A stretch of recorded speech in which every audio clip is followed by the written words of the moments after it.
속초 간 동서고속화철도 사업의 필수적인 전략 환경 영향 평가가 2년 반 만에 마무리되면서 사업 조기 착공을 위한 큰 산 하나를 넘게 됐습니다.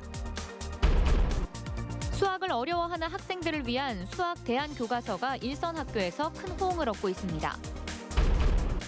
강원도 소비자 심리지수가 아직도 경제 상황에 대해 비관적인 심리를 벗어나지 못하고 있습니다. 국도 44호선 활성화 사업으로 추진하고 있는 감응신호 시스템 구축 사업이 올 연말 완료됩니다. 시청자 여러분 안녕하십니까? 춘천 속초 간 동서고속화철도 사업의 필수적인 전략 환경 영향 평가가 2년 반 만에 마무리됐습니다. 환경부는 그동안 말도 안 되는 이유를 들어 협의를 지연해 왔는데 사업 조기 착공을 위한 큰 산 하나를 넘게 됐습니다. 강화길 기자가 보도합니다. 총 사업비 2조 원이 넘는 춘천 속초 동서고속화철도 사업. 지난 2016년 7월 예비 타당성 조사를 통과하며 국가재정사업으로 선정됐습니다. 하지만 2년 반째 전략 환경 영향 평가를 받지 못해 사업은 제자리 걸음이었습니다. 강원도는 국토부를 통해 지난 2017년 10월 전략 환경 영향 평가서를 제출했지만 환경부가 제동을 걸었습니다. 설악산 국립공원과 야생동물 보호지역을 지나는 터널 구간 9.2km를 두고 지하 철도 설치 근거 제시와 KTX 강릉선과의 연계 대책 등 환경부 권한 밖의 요구를 하며 반려했습니다.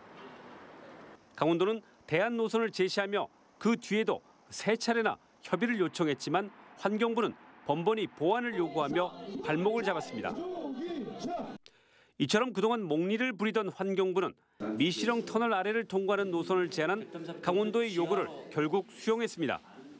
우여곡절 끝에 환경부의 전략 환경 영향 평가 협의가 완료됨에 따라 동서고속화철도 사업 착공을 위한 사실상의 행정 절차는 마무리됐습니다.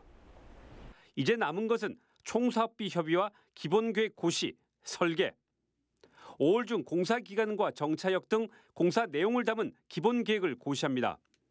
이런 절차까지 마치면 동서고속화철도 사업은 강원도 손을 떠나 철도시설공단이 맡게 됩니다. 그리고 기본 설계와 환경영향평가, 본평가를 포함한 실시 설계가 진행됩니다. 전략 환경 영향 평가에서 이제 학습했던 내용들을 잘 따듬어서 환경 영향 평가가 원만하게 마무리될 수 있도록 그렇게 진행하겠습니다. 그런데 이런 절차를 빨리 진행한다 해도 3년은 걸립니다. 결국 동서고속화철도 착공은 2022년에나 가능할 전망입니다. 4년의 공사를 감안하면 속초까지 열차를 타고 가는 날은 2026년으로 늦춰지게 됐습니다. MBC 뉴스 강화길입니다. 수학을 어려워하는 학생들이 많습니다. 수학을 포기한 이를 일컫는 수포자라는 말까지 생겨났는데 수학 대안 교과서가 일선 학교에서 호응을 얻고 있습니다. 이재규 기자가 취재했습니다. 수학 수업이 한창인 중학교 2학년 교실. 교과서 외에 책 한 권이 더 놓여 있습니다. 강원도교육청이 2년간 연구개발에 참여한 수학 대안교과서 수학의 발견입니다. 정답이 아니라 원리를 이해하는 데 중점을 두기 때문에 학생들마다 다양한 풀이 방법이 나옵니다. Y축으로 플러스 3을 가니까 여기 점이 하나 더 생겨요. 그래서 이렇게 둘이 이어요. 학생들 호응은 좋은 편입니다. 2017년 이 대안 교과서를 한 학기 사용한 원주 북원여중 학생들의 설문조사 결과 수학 원리를 스스로 발견할 수 있었다는 응답이 70%를 넘었습니다. 암기보다는 더 많이 고민하고 다양한 시도를 하게 됐다는 응답도 70%를 넘겼습니다. 이 교과서는 개념을 아이들로부터 여러 가지 발문을 통해서 혹은 과제를 통해서 발문을 이끌어내고요. 그 정리된 개념을 이용을 해가지고 아이들이 정확한 개념을 잡을 수 있도록. 교육청은 올해 1학기부터 이 대안 교과서를 정식 보급하기 시작했습니다. 추가 선택하는 학교도 나오고 있습니다. 수학 대안 교과서를 선택한 도내 중학교는 지난달 40곳에서 현재 69곳으로 늘었습니다. 수포자를 막기 위해 발간된 수학 대안 교과서. 수학 포기자를 줄이고 학생들의 수학 능력까지 키울 수 있을지 주목됩니다. MBC 뉴스 이재규입니다. 영동 지역에서 시내버스와 시외버스를 운영하는 동해상사 고속이 임금 협상이 결렬되면서 파업에 들어갔습니다. 시내버스를 이용하는 주민들이 불편을 겪고 있지만 파업은 쉽게 끝나지 않을 것으로 보입니다. 이용철 기자입니다. 시내버스 정류장에 관광버스가 정차해 승객들이 타고 내립니다. 고성군이 시내버스 파업 대책으로 긴급 투입한 전세버스입니다. 버스 노선 20개가 모두 멈춰버린 고성 지역 주민들이 다른 지역보다 더 큰 불편을 겪었습니다. 오전 6시를 기해 자동차 노조 동해상사고속 지부가 버스 운행을 중단하고 총파업에 들어갔습니다. 주민들은 시내버스가 언제 도착할지 모른 채 하염없이 기다릴 수밖에 없습니다. 우리는 그게 발인데 더군다나 출근해서 직장 가서 태그를 찍어야 되거든요. 정해진 시간에. 그러니까 마음 불안해 죽겠어요. 강릉과 동해, 속초와 고성 지역 시내버스 83개 노선과 강릉, 동서울 등 시외버스 22개 노선의 동해상사고속버스 132대가 운행을 멈췄습니다. 법적 노동시간 단축에 따른 임금 보전 문제로 쟁의 조정을 거쳤지만 노조와 회사 측이 합의점을 찾지 못했습니다. 춘천도 합의가 됐고 원주도 합의가 됐고 강릉도 동진버스, 강원역역 같은 경우에는 거의 합의가 돼 가지고 있습니다. 그래서 저희 동해상사 고속만 현재 합의에 이르지 못하고 있기 때문에 도내 버스 회사 15곳 가운데 동해상사 고속과 강원역역, 강원 흥업을 제외한 원주와 춘천 등의 본사가 있는 12곳은 임금 협상에 합의했습니다. 동해상사 고속은 KTX로 인한 승객 감소와 인건비 급증으로 누적 적자가 60억 원에 달한다고 주장했습니다. 또 임금이 오르면 회사의 경영난이 가중될 것이라고 밝혔습니다. 회사가 지금 내놓은 안이 상당한 금액이 인상된 걸로 내놨습니다. 그래서 노조가 지금 그 안을 수용하기 전에는 사실적으로 타결하기 힘듭니다. 왜냐하면 영동 지역 지방자치단체들은 버스 파업에 따른 시민 불편을 최소화하기 위해 전세버스 등 28대를 출퇴근과 등하교 시간에 집중 배치했습니다.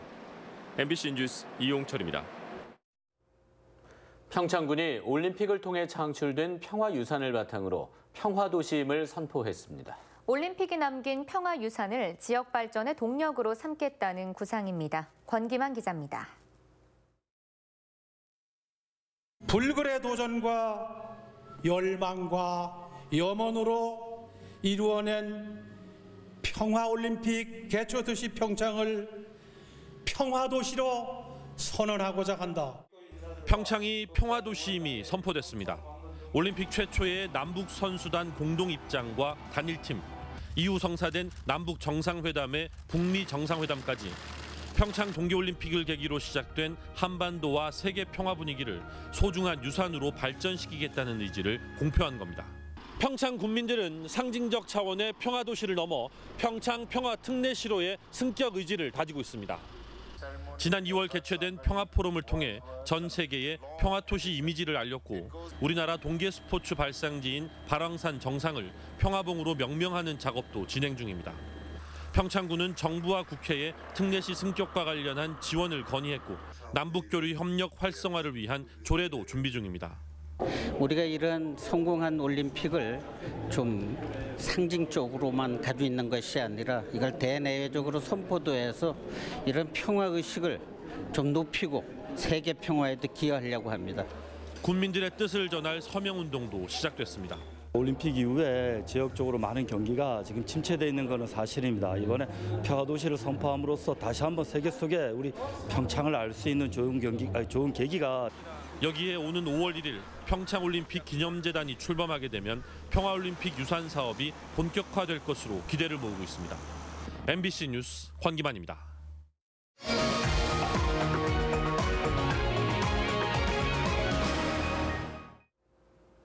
강원도 소비자 심리지수가 아직도 경제 상황에 대해 비관적인 심리를 벗어나지 못하고 있습니다. 한국은행 강원본부에 따르면 강원도 소비자들의 경제 상황 심리를 나타내는 소비자 심리지수가 지난해 11월 93.1에서 계속 상승해 4월에는 지난달보다 2.2포인트 상승한 98.8을 기록했습니다. 이 같은 지수는 지난 7년간의 장기 평균 100보다는 낮아 소비자들은 경제 상황에 아직 비관적인 심리를 보여주고 있습니다. 국도 44호선 활성화 사업으로 추진하고 있는 감흥신호 시스템 구축 사업이 올 연말 완료됩니다. 인제군은 지난해 국토부 공모사업에 선정돼 14억 원을 확보하고 이달부터 사업을 본격적으로 진행하며 연말이면 마무리할 수 있을 것이라고 밝혔습니다. 감흥신호기 설치 구간은 홍천군 두촌면 추평교차로를 시작으로 인제 북면 한기 삼거리 관벌교차로 사이 47km 구간 중 15곳입니다. 홍천 양수발전소 유치 반대 주민들이 오늘 군청 앞에 모여 홍천군의 유치 찬반 투표 계획 철회를 촉구했습니다. 주민 50여 명은 허피롱 홍천군수가 발전소 유치 반대 주민과의 간담회에서 유치 신청을 하지 않겠다고 밝혀놓고 지금에 와서는 주민 투표를 통해 결정하겠다고 하는 것은 말 바꾸기라며 투표 계획 철회를 주장했습니다. 홍천군은 전체 군민들을 대상으로 한 설명회에서 유치 찬반 의견이 팽팽히 맞서자 발전소 주변 지역 주민들을 상대로 투표를 계획하고 있습니다. 강원지방경찰청 지능범죄수사대는 특정인을 채용하도록 압력을 행사한 혐의로 김양호 삼척시장을 입건해 기소 의견으로 검찰에 송치했습니다. 경찰에 따르면 김 시장은 지난 2015년 삼척시 출자기관인 한 골프장 대표에게 B 씨의 채용을 지시하고 2차례 채용 반대 보고를 받았지만 계속 압력을 행사해 채용시킨 혐의를 받고 있습니다. 경찰 조사 결과 B 씨는 생활체육 지도자 자격증도 없었던 것으로 드러났습니다. 이번 사건은 경찰이 국민권익위원회에서 채용비리 수사 의뢰를 받아 진행했습니다. 대통령직 속 국가교육회의가 오늘 강원대에서 열렸습니다. 오늘 회의에서는 국가교육위원회 의장과 위원, 교육부 차관, 대교협 회장 등이 참석해 국가교육위원회 설치 상황과 한국 OECD 국제교류 컨퍼런스 추진 상황에 대해 논의했습니다. 또 강원대와 춘천교대, 상지대 등 도내 대학생들이 참여하는 미래교육을 주제로 한 발표와 토론 시간도 가졌습니다.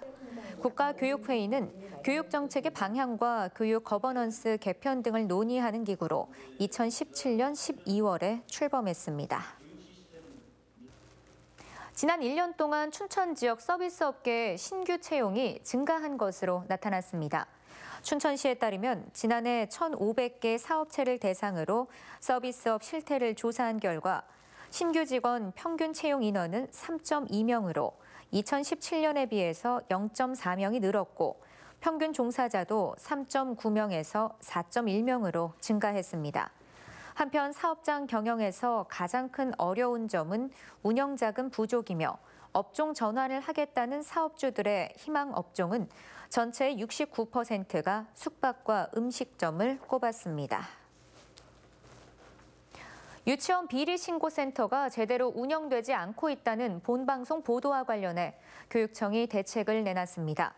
강원도 교육청은 학부모를 상대로 유치원 비리 신고센터 운영에 대한 홍보를 강화하고 감사와 지도 점검을 할 때도 신고센터 운영에 대한 안내와 홍보를 강화하기로 했습니다. 지난 21일 본 방송은 지난해 10월부터 운영을 시작한 도교육청 홈페이지에 유치원 비리 신고센터 실적이 10여 건에 불과하다고 보고했습니다. 최문순 화천군수의 공약사업 실천 설계가 강원도 지자체장 중 가장 우수한 것으로 나타났습니다. 한국 매니퍼스터 실천본부는 전국 기초단체장 공약실천 계획서 평가 결과 화천군이 강원도에서는 유일하게 70점 이상의 A등급을 획득했다고 밝혔습니다. 한국 매니퍼스터 실천본부는 지자체장 공약을 5대 분야 32개 지표에 걸쳐서 정밀하게 평가했으며 강원도 평균은 38.24점으로 나타났다고 밝혔습니다. 강원도에서 생산된 각종 산나물을 한자리에서 맛보는 강원 산나물 한마당 축제가 성황리에 끝났습니다. 산림조합 강원지역 본부에 따르면 춘천역 앞 광장에서 3일간 열린 축제 기간 6만 명에 육박하는 관람객이 찾아서 5억 원이 넘는 산나물 판매고를 올렸습니다. 강원도는 내년부터 산림 관련 국제 행사인 산림 엑스포 창설을 준비하고 있어 전국 최고의 산림 자원과 생산량을 자랑하는 산림 산업 발전과 소득화가 기대됩니다. 이상으로 뉴스데스크 강원을 마칩니다. 함께해 주신 여러분 고맙습니다.